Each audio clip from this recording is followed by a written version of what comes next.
Hi everybody, Tim Hughes here. I'm the CEO and co-founder of DLA Ignite. With me today, I've got Faisal Hoque, who is it's his second time on the podcast. But we're going to be talking about this book, Transcend: Unlocking Humanity in the Age of AI. Faisal, thank you so much for coming on, and thank you so much for the book. Really loved it. So, Thank where you. can people find you? FaisalHoque.com or anywhere on the internet, or many places You're on the pretty internet. easy to find, I must admit. Yes, I think I'm pretty easy to find. And you can always find me every day on LinkedIn. So, so tell me, what was the inspiration behind this? Because there's a lot of talk about AI at the moment, isn't there? Yeah. Yeah, look, I mean, last time I was with you, we were talking about reInvent. And as I was finishing reInvent, that was, I don't know, now almost like 2.5 years ago, 3 years ago, I felt like that there's a special focus needs to be on AI, and more specifically, the the possibilities and the danger of AI in for humanity as a whole, and how it's going to redefine how what humanity means today, and it will mean 5 years, 10 years, 30 years from now, and what it really means for the businesses. Because just going off piece a second, but I think it's relevant. I mean, I just saw an article in my inbox, which was basically someone saying we need to stop all of the development in AI. There's so much money going in, and we need to stop because we don't know where it's going. And I think it's because we see that there's something to do with machines and computers and nothing to do with humans. Yeah, and and the other reality is, look, as you saw in the book, and you have to really understand that when we talk about AI today, it's primarily we're talking about generative AI, and then we started talk quite a bit around agentic AI, and then there's a lot of conversation around the general artificial intelligence, and there's also talk about the self-evolving AI. But there's a history that goes way back before all this. There's predictive modeling. Or the RPA, or robotic automation processing, whole series of stuff that happened prior to that. So you can't just say you have to stop, or you can't just say let's start from scratch. I mean, you can't just you know you just can't drop all the legacy stuff that we have grown up with and somehow just replace it. It just doesn't work that way. So it's a little more complicated than just saying go with it or drop it. So how do you define humanity, and why do you think we're losing it? It's getting harder and harder, to be honest with you, because when I was writing the book, that was almost like 3 years ago. Me and my research team, we did a lot of homework, and we argued that, well, humanity is something that's has ability to feel, touch, and have empathy. It's not just about cognition and logic, but a lot of the AI stuff can do feel, or emulate feelings and emulate empathy, and even the if you look at a humanoid robot, it can touch, right? So, um, where I ended up, I wrote a piece very recently, I think 3, 4, maybe 5 weeks ago, which kind of doing very well around this notion of human beings are contradictory. They're messy. They're complicated. They're not. One minute they're logical, next minute they're not logical. That's hard to replicate. I think this messiness is what humanity is, and there's a beauty and opportunity in that messiness. If you look at artists, scientists, they're all kind of these messy, complicated human beings, not always easy to understand, not easy to live with, etc., etc. And that's where I think humanity is. Humanity is not simple. It's not a straight line. It's not black. It's not white. It's gray, and it's complicated. And that's the beauty of humanity. You also say that you describe AI as a tool and a mirror of human behavior, don't you? Yeah, absolutely. I mean, we are feeding it, and it's feeding it back. So all the bad stuff, it will behave badly, and all the good stuff, hopefully it will, because where is it going to get the data? I mean, there has to be. It can't. I mean, you can argue now that it does derivative logic and derivative stuff, but it's still getting the base thing from somewhere. And we've kind of seen that in a like that whole notion of algorithm manipulation and whatnot from social media, and you see certain thing trends, or even your stuff, you look at certain things and it kind of follows you with those certain your behavioral pattern and your likes and dislike and feeds you. So there's a baseline information and data is still the human society. So what it will become, you know, um, I think it's very much reflection of humanity. Now there is a counter interesting argument that has been in science fiction for a long time, and it's growing in the sense that people say that look, they're going to be better because if you think of protection, if their prime directive, if you think about Star Trek vernacular or those kind of genres vernacular, that they will be focused very much on protecting the humanity. So it will help humanity from self-destruct. I don't know how true or false that's going to become, but there is a body of argument that as we lose ourselves, maybe they will be the protector, but who knows? So what should leaders be doing to ensure that AI arguments humanity then? Look, it really boils down to at a very fundamental level, governance, right? And you have to kind of dissect who owns AI. It's not like each one of us own AI. There are the platform vendors, where we are kind of like they are really the controller in many ways Yeah. because we're giving them the data. They're pushing, they're giving back us whatever the answers we're looking for. Then there's the business organization that are beginning to use these different kind of AI, or it also creating their own small language models and all other things.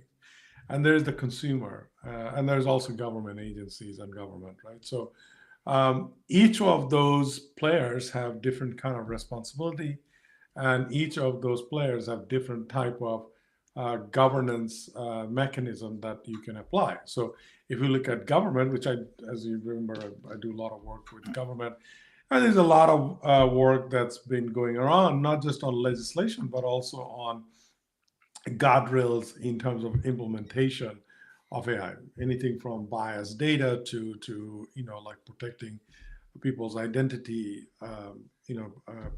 having a fair and even capital market, et cetera, right? But the vendors, meaning the platform vendors, also has opportunity, responsibility in terms of how they collect our data. There's already lawsuits on IP, stolen IP From authors, there's been a authors number and of stuff, yeah. and so as a person who nonstop creates IP, I mean, I don't want my IP to be stolen by machines.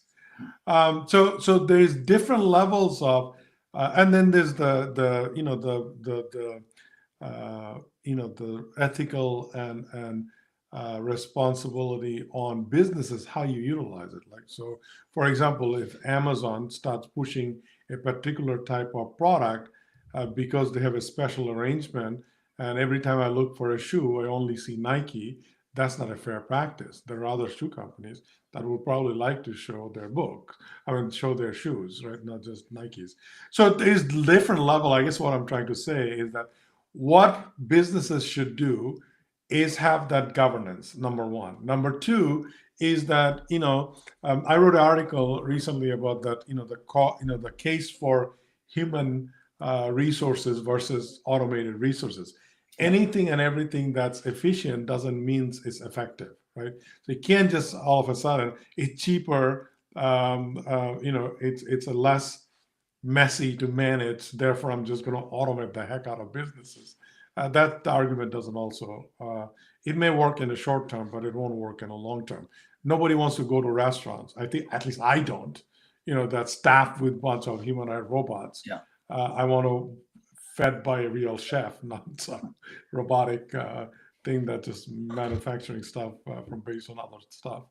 So there's this protection of human resource governance, and then really focusing on effectiveness. The measurement should be effectiveness and enable of humanity, not just efficiency and profit gain, right? So those are, in an idealistic environment, those would be the three different things that every business leader should focus on. One of the things that there's many things, but one of the things that I love about your books, Faisal, is that you always come up with a framework. Yeah, because thank you. as humans we like to have some form of structure. I agree Yeah. with you. One of our uniques is the fact that we're messy, but we do like structure. We convince Sure. ourselves. And you talk about the book provides a unique perspective that with the intersection of philosophy, humanity, business, technology, guided by 5 principles, which are purpose, flexible, partner, safe, speed, and cultural changes. Yeah. Do you want to just talk us through that? Yeah, look, I mean, it's what we did. We actually looked at it. Look, AI is a huge opportunity. So how do we really, benefit from that opportunity and elevate? In the reason transcend, we're not talking about transcending AI. We're talking about transcending human beings, each of our potential to the next level, utilizing AI. So how do we do that? So we came up with a framework called Open that basically adhere to those 5 principles. Yep. To look at opportunities. And Open, the first letter O stands for opportunity. Yep. And then it goes to N in terms of how do we navigate those opportunity with exploring different kind of investment risk and the impact that it can create. But we also came up with a framework that's focused on governance and responsible uses of AI called CARE. And Yep. CARE stands for governing based on those 5 principles that you just outlined. And the first word, C, stands for catastrophize, meaning come up with the most catastrophic scenario you can create when you exploring this opportunity, and then dial back and explore how do you de-risk those catastrophic scenario and have a kill switch, at the end of the day, where you can exit from these type of experimentation and programs. So I certainly don't want to be, look, whether it's a medical field or whether it's defense, whether it's businesses, all has these opportunity to completely, create mess that we can never undo, right? So you have to be conscious of how do you go about exploring that opportunity. So we came up with a CARE framework that basically prevents you from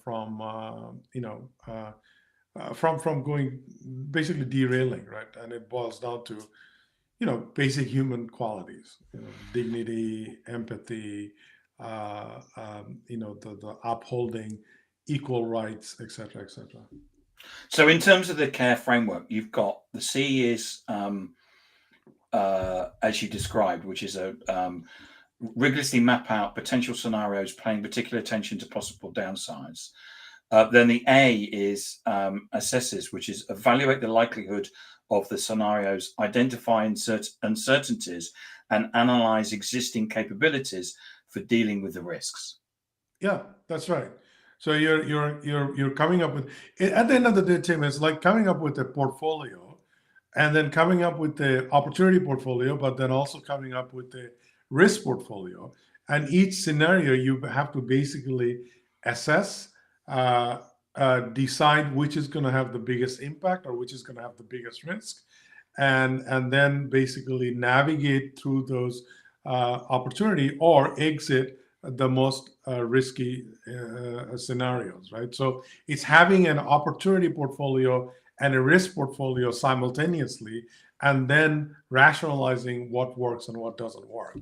And go at it like you don't have to boil the ocean. I think a lot of these AI initiatives are failing. It's not just because of technology; it's because it's too much or too little, not enough thinking, not getting everybody on the same page, not alignment around the organization and its purpose. So a lot of that is around the culture, organization, leadership, management, not necessarily around technology, right? And uh, that's been the case with almost every technological evolution that we have gone through. But this is particularly different because it's not just another technology. It has ability to think and do and assist and derail and misinform and etc. etc. etc. I think I remember reading, one of these articles about how you roll out AI, and what everyone said. What you need to do is you give everybody AI, and now people are kind of saying, well, you kind of shouldn't actually do that. But if you don't do it, they'll go and find it anyway. So, but the and then I actually did an AI LinkedIn course yesterday. And it was really interesting. I'm just trying to absorb everything to do with AI as I'm sponging it all up. And again, it was about 1 minute we're telling people you need to be giving people AI, but the next minute it's you need to be really careful. But if you don't give it to them, they'll go out and find it. So as a leadership, I still think there's a confusion about what we should be doing. I'm starting to hear you just said governance. Governance has to be. Yeah, you have to have AI policy. Just like think about it. I'll give you a different example that we kind of gone through in various various iteration of this, right? The device guidelines or device policy at workplace, right? So bring your laptop, don't bring your laptop. Here's the organizational organizations sanctioned laptop, et cetera, et cetera. But in the meantime, people have been using mobile phone, laptop, desktop, whatever the case may be at home, right? So I don't think you can stop the usage of AI, whether your organization uses it or not. And many of us have been, not many of us, almost like I would say more than 50% of the global population, or more than that probably, has been using AI one form or another because of the mobile phone, GPS, online ticketing, et cetera, et cetera, et cetera, right? So we have already been exposed to AI, and what's different now is that now you have a natural interface, which is really the generative AI. So the opportunity is easier because you're not talking human language, not machine language. So it's easier to interact, and it's more democratized, right? So the more people are going to end up using it, and so that really for the leaders, what's important is to have an AI policy that says these are the acceptable behavior of utilizing AI at workplace. Assuming that the organization don't have AI platform or tools yet, right? So that's where it begins, right? Because if you're a writer like I am, every publication you publish to already have AI policy. HBR has a AI policy. Psychology Today has AI policy. Fast Company has a policy. Your publisher has a policy. Schools now are beginning to have policy around AI, et cetera, right? So there's nothing wrong with using AI as an assistant, but if you start outsourcing yourself, then there's a danger. I wrote a piece actually last week that it just came out about harmonizing the businesses with same tools, same language. Then you lose the authenticity and you lose competitive advantage. That applies on an individual level as well as the organizational level, right? So organizational leaders has to be thoughtful about thinking about competitive advantage and the loss of cognition and uniqueness of humanity to maintain competitiveness and develop an AI policy for their workforce. So we've had two comments, Faisal. Thank you. Evelyn Rulin basically says we ought to embed dignity, equity, and pluralism into the architecture of AI. Thank you for that. And Andrew Slesser basically says, like social media, does it fall back to people using ethically and not using the keyboard warriors who will rant about anything? It's let's take the first comment. I 100% agree with Evelyn. You have to embed dignity, equity, and pluralism, because that's where uh, the unbiased data gets created, and you're conscious about what you're doing to other human being, and you're conscious about what you're consuming based on biased data, right? So the 100%. Going back to social media, I mean, so social media, I mean, hopefully we learned the lesson, what we have done to ourselves with social media on an individual level and a social level and in a geopolitical level. And if we think that social media had a negative effect because of we didn't govern it the way we should have, and we also let ourselves go in terms of our behavior, somehow it's easy to rant and shout on social media than you would do to your neighbor, but people, that's what people do. I think AI has maybe 1,000 or million times more negative effect because of the fact that it's amplifies a lot faster, bigger, and you have more opportunity to be a nefarious character and a rogue agent than you would be with just plain algorithmic, the basic algorithmic manipulation of social media and behavior amplification.